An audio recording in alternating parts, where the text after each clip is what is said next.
ఉగాది శుభాకాంక్షలు. Stump tiles family తరపున మీ ప్రతి ఒక్క కుటుంబ సభ్యులకి ఉగాది శుభాకాంక్షలు. ఈ కొత్త సంవత్సరం మీ అందరికీ కూడా అద్భుతమైన సంవత్సరంగా మారాలని కోరుకుంటూ let's start the show. Because ఈ రోజు మనం ఆడుకోవాల్సిన 3 మ్యాచ్లు ఉన్నాయి. ఫస్ట్ DCSRH గురించి మాట్లాడుకుందాం, తర్వాత review of GT and MI మాట్లాడుకుందాం, లాస్ట్ లో CSK RR కవర్ చేద్దాం.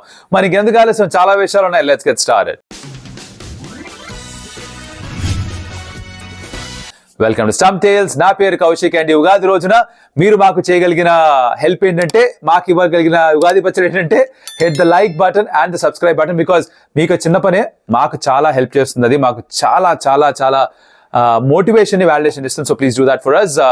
ఉగాది రోజు మీరు డైరెక్ట్గా మాకు స్వీట్ ఇవ్వలేరు, ఇలా ఇవ్వచ్చు అనమాట. అదనమాట సంగతి. సరే, 3 విషయాలు ఉన్నాయి కాబట్టి మాట్లాడుకోవడానికి. First let's start off with Delhi Capitals versus sun rise Hyderabad, విశాఖపట్నంలో మ్యాచ్.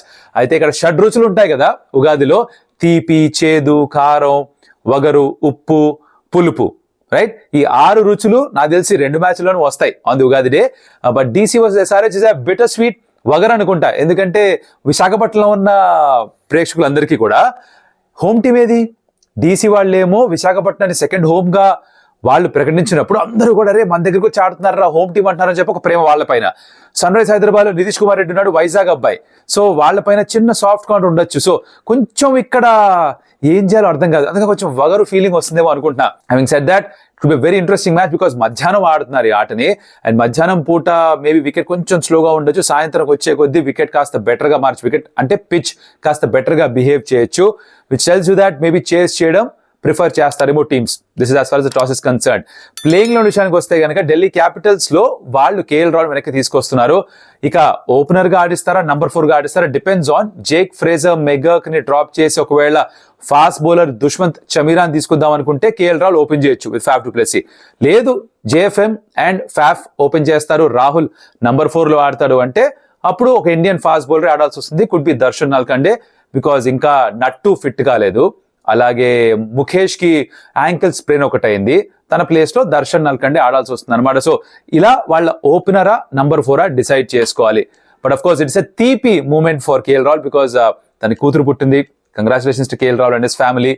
ఈ సంవత్సరం వాళ్ళకి ఆ పాపకి చాలా అద్భుతంగా జరగాలని ఆశిద్దాం, కోరుకుందాం. And of course sun rise Hyderabad fans point of వ్యూలో వాళ్ళకి ఏమన్నా చేదు జ్ఞాపకం ఉంది అంటే it's actually Mitchell Starc, because that's going to be very key battle. Will get to that. Because SRH unchanged 11 తోనే రావచ్చు మళ్ళీ, ఆర్ అన్చేంజ్ 12 తోటి. మార్పులు చేసుకోవాల్సిన అవసరం లేదు. సో ముందు మ్యాచ్ లో ఆడిన ప్లేయింగ్ 11 తోనే మళ్ళీ వస్తారు. అది అయిపోయింది కదా. ఈ చేదు ఏంటంటే, ఈ మిచెల్ స్టార్క్ ఉన్నాడే, లాస్ట్ టైం KKR లో ఆడేవాడు. కాకపోతే ఇప్పుడు ఈ ట్రావిస్ షేక్ అంటున్నారు, అదే Travis Head, Abhishek, Travis Shek, వీళ్ళకి ఎముడికి మొగుడు టైప్ లో తయారయ్యాడు. ఎందుకంటే రెగ్యులర్ గా అవుట్ చేస్తూ ఉంటాడు. ట్రావిస్ హెడ్ ని అవుట్ చేశాడు చాలా సందర్భాల్లో. ఆస్ట్రేలియాలో జరిగే డొమెస్టిక్ కాంపిటీషన్ లోనే 3 సార్లు అవుట్ చేశాడు.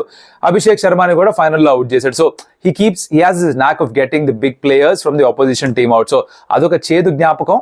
అదే రిపీట్ అవుతుందా లేదా అన్నది చూడాలి. అప్పుడు ఎప్పుడో ఒకసారి లాస్ట్ సీజన్ లో 6 overs లో 125 కొట్టారు, highest power play score sun rise Hyderabad against DC. అది వేరే. స్టార్క్ లేడు దాంట్లో, ఇక్కడ స్టార్క్ ఉన్నాడు. ఐ నో మ్యాచ్ విశాఖపట్నంలో హై స్కోరింగ్ విన్ అంతా తెలిసినా కూడా ప్రతిసారి కూడా 125, 250, 300 మేబీ కుదరదేమో, 200 కంటే ఎక్కువ అయితే వచ్చే ఛాన్స్ ఉన్నాయి నాకు అనిపిస్తుంది. Because typically Visakhapatnam is a high scoring venue, right? వగరైపోయింది, తీపి అయిపోయింది, చేదైపోయింది. కారం ఏమన్నా ఉందా అంటే అది కొంచెం కారంగా అనిపించేది విషయం ఏంటంటే, ఫాఫ్ డు ప్లెసీకి actually is got a great record against Mohammed Shami. So ఆయన SRH కి కారంగా మారచ్చు అంటే, కటకటాలు రల్లు కొట్టేశాడు అనుకో, కటకటాలు రుద్రయ్యలాగా, అప్పుడు కొంచెం ఇబ్బందిగా మారిపోతుంది. ఎస్. అండ్ ఉప్పు ఎక్కువ ఎక్కడ అవుతుంది అంటే, కుల్దీప్ యాదవ్ ఎవరైతే ఉన్నారో తను last time sun rise Hyderabad తో ఆడినప్పుడు ఢిల్లీ క్యాపిటల్స్ వాళ్ళు పవర్ ప్లేలో 125 కొట్టినా కూడా 3 వికెట్లు క్విక్ గా తీసుకొని రిస్ట్రిక్ట్ చేయగలిగారు. సన్ రైజ్ హైదరాబాద్ 266 కి రిస్ట్రిక్ట్ చేశారు. సో ఆ ఉప్పు, ఆ బ్యాలెన్స్ తీసుకొచ్చేది DC బౌలింగ్ లైనప్ లో ఎస్ కుల్దీప్ యాదవ్. ఏమన్నా గలిపేవారు అసలు నువ్వు? బాబా బాబా. వగరు, తీపి, చేదు, కారం, ఉప్పు, పులుపు ఒకటి మిగిలిపోయింది. ఈ పులుపు ఎక్కడి నుంచి వస్తుంది చక్మా అంటే, ఈ పులుపు వచ్చేది అశుతోష్ శర్మ నుంచి విప్రాజ్ నిగమ్ నుంచి నేను అనుకుంటున్నా. సో వాళ్ళు ఎలా అయితే క్రితం మ్యాచ్ లో అద్భుతంగా బ్యాటింగ్ చేసి ఫ్రమ్ నో వేర్ వాళ్ళు గెలిపించారు DCని, వాళ్ళు మిగతా టీం ప్రత్యర్థులు ఎవరైనా సరే కొంచెం పులుపుగా మార్చే అవకాశం ఉందన్నమాట. వాళ్ళ వ్యవహారం మొత్తం అంతా కూడా. పులుపు ఎక్కువైపోయింది అనుకో అస్సలు సహించదు ఏది కూడా. వాళ్ళు అలా గేమ్ని మార్చేయచ్చు. Sun rise Hyderabad they would want to get a win because ఇందాక అన్నట్టుగా నితీష్ కుమార్ రెడ్డికి ఇట్స్ హిస్ హోమ్ టౌన్. తన కుటుంబం మొత్తం అంతా వస్తారు, తన ఫ్రెండ్స్ అందరూ వస్తారు, తన ఫ్యామిలీ మెంబర్స్ అందరూ వస్తారు, వాళ్ళ ముందర బాగా ఆడాలని కోరుకుంటాడు. అండ్ తన చుట్టూ of course they've got big massive hitters. Nitish తనే స్పిన్నర్స్ కి అగేన్స్ట్ గా స్ట్రైక్ రేట్ 170 పైగా ఉంది. So it very interesting battle. కాకపోతే సన్ రైజ్ హైదరాబాద్ బౌలర్స్ ఎలా ఎదుర్కొంటారు డీసీ బ్యాటింగ్ లైనప్ ని, బికాస్ డీసీస్ కూడా వెరీ స్ట్రాంగ్ బ్యాటింగ్ లైనప్. మొన్న మ్యాచ్ లో వాళ్ళు పవర్ ప్లేలో 4 వికెట్లు కోల్పోయి ఉండొచ్చు, బట్ ఆ టాప్ ఆర్డర్ చూస్తే ఇప్పుడు కేఎల్ రాహుల్ ఎడిషన్ తోటి ఆ బ్యాలెన్సింగ్ కాస్త యాడ్ అవడం తోటి they look a very strong side.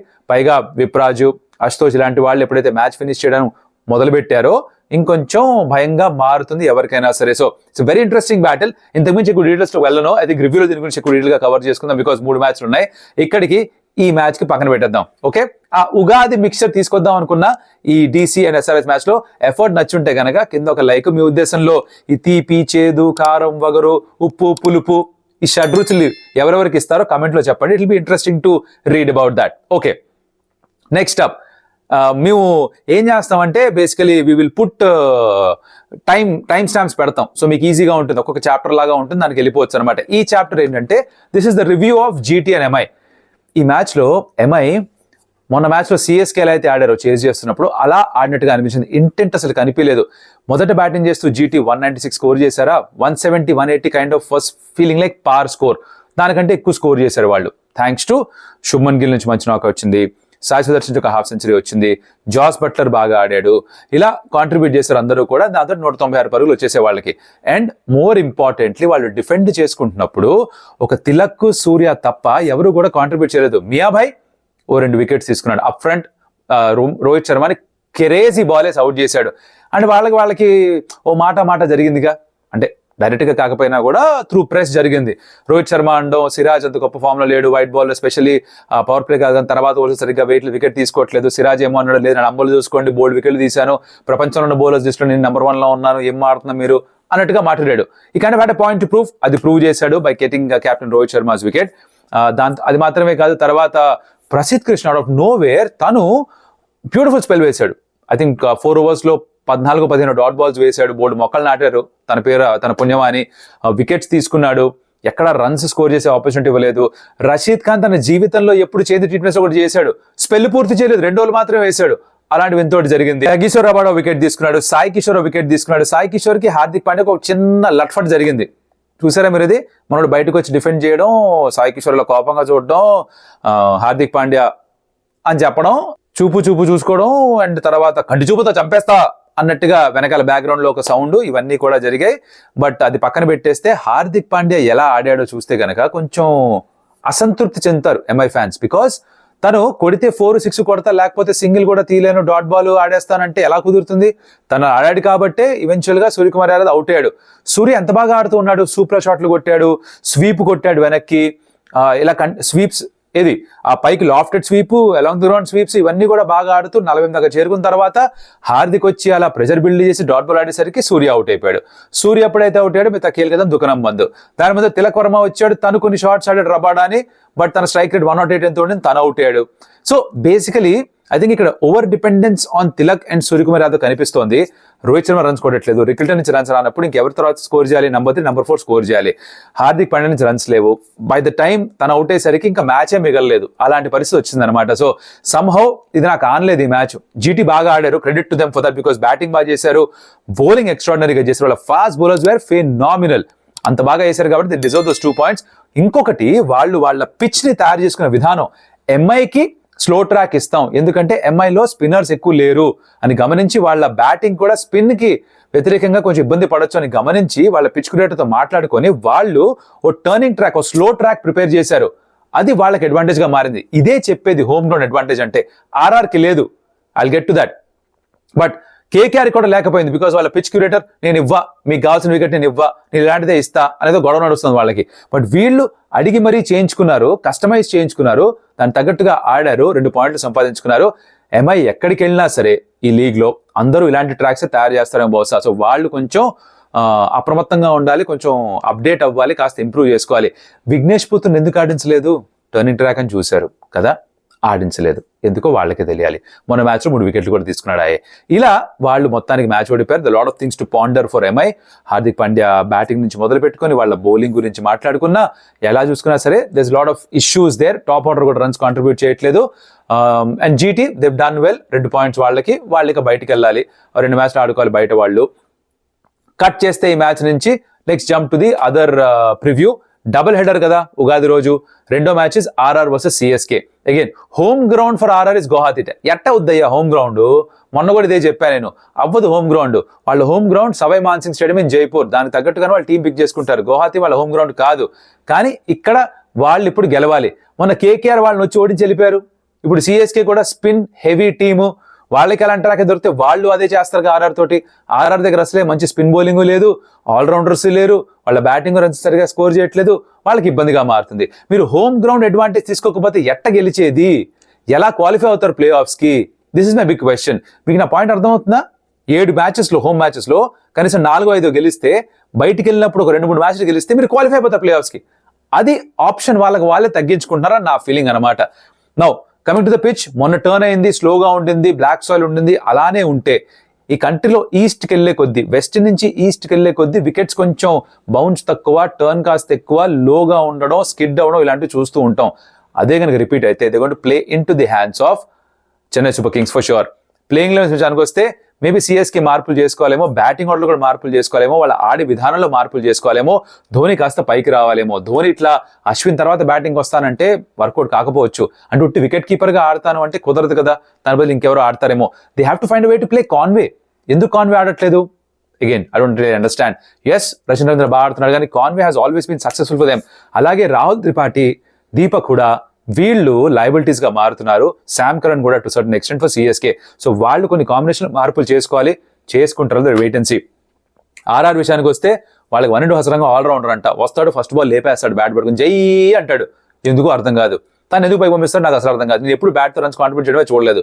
బౌలింగ్లో వికెట్స్ తీసుకుంటాడు, పిల్లలు అంటాడు, అది బాగానే ఉంటుంది. అక్కడ వరకు ఓకే. బ్యాటింగ్ మటుకు జై అంటాడు కదా. ఇప్పుడు ఈ మ్యాచ్లో కూడా కెప్టెన్ రియాన్ పరాగే ఉంటాడు. సంజు శాంసన్ ఇంపాక్ట్ సబ్గా వస్తాడు. వాళ్ళు రన్స్ కనుక స్కోర్ చేయలేకపోతే వాళ్ళ బౌలింగ్తో డిఫెండ్ చేసుకోవడం కష్టం. ఐ థింక్ ఇక్కడ ఈవినింగ్ గేమ్, రాత్రిపూట గేమ్ కాబట్టి ఆ వికెట్ స్లోగా ఉంటే మటుకు కష్టంగా మారిపోతుంది. డ్యూ రాకపోతే కేల్ కదం దుకాణం బంద్ ఇంకా స్లో అయిపోతుంది. సో చేజ్ చేస్తుంటే ఇంకా కష్టంగా మారచ్చు. Maybe batting first is the better option here. ఇలా ఉందన్నమాట. సో మార్పులు చేపడితే తెలియదు, కానీ I think it's going to be tough for RR. CSK ఓడిపోయి వచ్చినా కూడా ఆర్ఆర్ కూడా అంతే కష్టంగా ఉంటుంది. గెలుపు కావాలి బాస్.